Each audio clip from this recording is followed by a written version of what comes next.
Sir ज़रा सा आप अपना इंट्रोडक्शन करवा दें। मेरा नाम मोहम्मद सुहेल रशीद है। मैं सीनियर डेंटल सर्जन हूँ सिंध गवर्नमेंट हॉस्पिटल मरीज सऊदाबाद में, और मेरी सर्विस को कम से कम 14-15 ईयर्स हो गए हैं, और इस एक्सपीरियंस में भी इसमें 15 साल के करीब हो गए हैं। माशाल्लाह।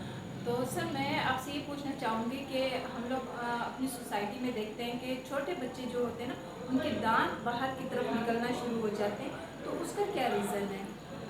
देखें, उसकी मल्टीपल रीज़न्स होते हैं। देखें, बच्चों में हैबिट्स होती हैं। आप छोटे बच्चे जो 2 साल या 3 साल के होते हैं, थंब सकिंग की हैबिट्स होती हैं, तो उनकी वजह से उनके जो अंदर तालू होता है उसके अंदर चेंजेस आना शुरू हो जाती हैं, दांत बाहर निकलना शुरू हो जाते हैं। और डिफरेंट हैबिट्स, आपकी जो है नील बाइटिंग की हैबिट होती है, मुंह खोल के सोना, उस चीज़ की हैबिट। और कुछ बच्चे मुंह बनाने की आदत होती है, टेढ़ा मेढ़ा करके मुंह बनाने की, तो उसकी वजह से भी जो है ना काफ़ी चेंजेस जो है ना उनके दांतों में भी और उनके जॉज में भी आ जाती है। डॉक्टर साहब ये मुँह बनाने वाली बात तो समझ में नहीं आई, क्योंकि ये तो मसल्स है ना। हम छोटे बच्चों में क्योंकि डेवलपमेंट हो रही होती है ना, छोटे बच्चों में डेवलपमेंट हो रही होती है, तो देखिए मसल भी थोड़ा पुल कुछ कर रहे होते हैं, हैबिट्स होती हैं। तो टेढ़ा मेढ़ा मुंह, दांत करने के, दांत आगे करके मिलाने के, या ऐसे दांत कचकचाने की हैबिट्स, उनकी वजह से भी दांत आगे आगे दांतों का चेंजेस आ जाना, जॉज में तब्दीली आ जाना। जैसे नॉर्मली जो है हमारे अपर जॉ जो होता है वो आगे होता है, नीचे का पीछे होता है, मगर जो बच्चे भी इस तरह की हैबिट्स करना शुरू हो जाते हैं तो उनके अंदर बहुत चेंजेस आना शुरू हो जाती है, उनके दांतों में भी और उनकी जॉज में भी। अच्छा, जो सोते हुए दांत तीसरे होते हैं, इससे कोई फर्क पड़ता है? मुझे बिल्कुल बहुत फ़र्क पड़ता है। दांतों के अंदर घिसने की आदत भी आ जाती है। ऐसे बच्चे जो होते हैं उनको ज़्यादा एनजाइटी की वजह से, उनको गुस्सा आने वाली हैबिट्स होती हैं, या ड्रीम्स में, ख्वाब में भी जो ऐसे कुछ चीज़ें देख रहे होते हैं, दांत कचकचाते हैं, तो दांतों की ऊपर की जो लेयर होती है वो घिसना शुरू हो जाती है। उसकी वजह से फिर फ्यूचर के अंदर भी जो सेंसिटिविटी होना, तकलीफ बढ़ जाना, तो वो मल्टीपल इशूज़ उसमें होना शुरू हो जाते हैं। अच्छा, एक चीज़ हमने बहुत ज़्यादा सुनी है, वो ये सुनी है, मिथ है या ये हकीकत है कि जो बच्चे दांत पीसते हैं उनके पेट में कीड़े होते हैं? मैंने अपनी जो स्टडीज़ के अंदर मैंने ऐसा कुछ पढ़ा नहीं है कि ऐसा है। वो बस बच्चे वो शायद थके हारे सो जाते हैं तो ख्वाबों में कुछ देखते हैं, या बच्चे जो खुद अपना गुस्सा अपने अंदर जो दबा के बैठे होते हैं, तो नींद के अंदर खुद नेचुरली जागते हुए भी अपने दांतों को कचकचाते हैं, तो उनके अंदर जो है दांतों के ऊपर की लेयर खत्म होने के चांसेस होते हैं। अच्छा, ये गुस्से की एक अलामत है, क्योंकि हमने भी अक्सर देखा है कि जब बड़ों में भी कोई बात हो जाती है तो गुस्से में होते हैं, तो उनके जो है ना ये बिल्कुल। जॉस गिरते हुए हमें फील होते हैं, यूँ दांत पीस जी होते जी हैं कि हम सामने वाले बंदे को मार तो नहीं सकते, तो अपने ही दांत अपने पीस लेते हैं। खुद के वही गुस्से को खुद ही जज़्ब करने की कोशिश में ना अपना थोड़ा सा नुकसान कर जाते हैं। हाँ, तो इसके लिए आप मुझे बताइए कि मैंने अक्सर लोगों को देखा है कि बच्चों के दांत बाहर की तरफ है, तो इसमें क्या जो निपल वगैरह देते हैं बच्चों को, वो फीडर वगैरह देते हैं, उससे भी कुछ उसका फर्क? बहुत अरसे तक कंटिन्यू 5-6 साल की उम्र तक, जब दांतों की जो ग्रोथ चेंजिंग आ रही होती है, नए दांत आने वाले होते हैं, इतना अरसा उनको पेसिफाइड यूज़ कराने की वजह से, निपल यूज़ कराने की वजह से, जो भी उसके अंदर अंगूठा और निपल का तकरीबन एक ही यूज़ हो जाता है, तो उसकी वजह से मुँह दांत फ्रंट के दांत जो है आगे निकलने के चांस हो जाते अच्छा, हैं। उनकी आँच भी नैरो हो जाती है, मुँह के अंदर जो है ऊपर का जबड़ा जो है वो थोड़ा नैरो होना शुरू हो जाता है, तो उसकी वजह से भी दांत आगे पीछे होना और टेढ़े निकलना उसके भी चांस होते हैं। अच्छा, नैरो मतलब फिर ये मुंह जरा सा चौड़ा हो जाता है, ये नहीं, आप नैरो पतला हो जाता है, ऊपर का चेहरा जो है जॉस वो नैरो हो जाता है। वाइड बड़ा होता है, तो वाइड नहीं तो नैरो हो जाता है। अच्छा, तो पैलेट भी ऊपर चली जाती है, दांत फिर इसलिए बाहर भी निकलना शुरू हो जाते हैं।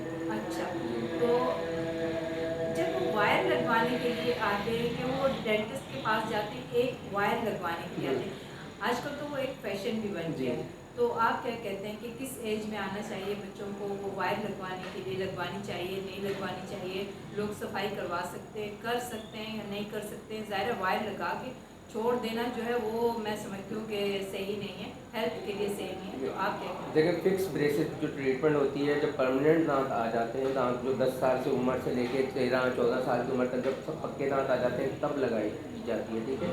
उस लगाने के बाद भी जो ऑर्थोडोंटिक ट्रीटमेंट कहलाती है, तो ऑर्थोडोंटिक ब्रशेज़ भी होते हैं जो दांतों की सफाई वगैरह के लिए जो है ना हेल्प आउट करते हैं, तो वो हम रिकमेंड करते हैं अपने मरीजों को, तो वो उसके हिसाब से वो मैनेज करते रहते हैं। उसके अलावा माउथ वॉश वगैरह भी पेशेंट को रिकमेंड किया जाता है, ठीक है, तो चल जाता है, बेहतर हो जाता है, पेशेंट की ट्रीटमेंट भी बेटर हो जाती है। साथ साथ काउंसलिंग भी हर विजिट पे करनी पड़ती है, क्योंकि हर 3 to 4 वीक्स के बाद विजिट होता है उनका पर मंथ, तो उसके हिसाब से होता है। डॉक्टर साहब मुझे ये बता दें कि जब हम ब्रसेस लगवा लेते हैं, वो वायर जो लगवा लेते हैं दांतों में, तो हम खाना जो है वो क्या लिक्विड पे आ जाते हैं या खाना खा सकते हैं? जो ब्रेसेस ब्रैकेट्स या ब्रेसेस जो लगते हैं वो दांत की फ्रंट एरिया पे लगते हैं, वो दांत जो च्युइंग जो एरिया है उसके ऊपर नहीं लगते, तो उसका खाने पीने का कोई फंक्शन जो है डिस्टर्ब नहीं होता है, वो नॉर्मली नॉर्मल चलता रहता वो है। चिकन भी खा सब सकते कुछ हैं, खा सकते निहारी हैं भी जी, खा सब कुछ सकते खा हैं। सकते हैं, कोई उसमें कोई उनका वो रोल नहीं है, उसका ब्रेसेस के खाने का उसमें कोई रोल इंटरलिंक नहीं है। अच्छा ठीक है, क्योंकि वो होता है ना कि चंक्स फंस जाएं कुछ इस वो तरह तो से हो ब्रुश है ना, तो ब्रुश इसीलिए तो ऑर्थोडोंटिक ब्रुश जो होते हैं वो बिल्कुल कोन टाइप शेप टाइप के होते हैं, तो आराम से चंक निकल जाते हैं, तो उसमें कोई वो नहीं है। ठीक हो गया। तो आप मुझे ये बताएं कि एक कैपिंग होती है, जी वो और एक ब्रिज लगता है, ठीक है। दोनों में डेंटिस्ट के पास वो लगवाने के बाद कितने टाइम बाद जाना चाहिए, और अगर जो लोग नहीं जाते तो वो किस तरह की कॉम्प्लिकेशंस का सामना कर सकते हैं? कैपिंग और ब्रिज दोनों समझ लें एक ही टाइप की चीज़ हैं। कैपिंग सिंगल टूथ के ऊपर होता है, ब्रिज जो होता है मल्टीपल टूथ को सिंगल टूथ की जो सपोर्ट के साथ लगाया जाता है वो ब्रिज कहलाता है।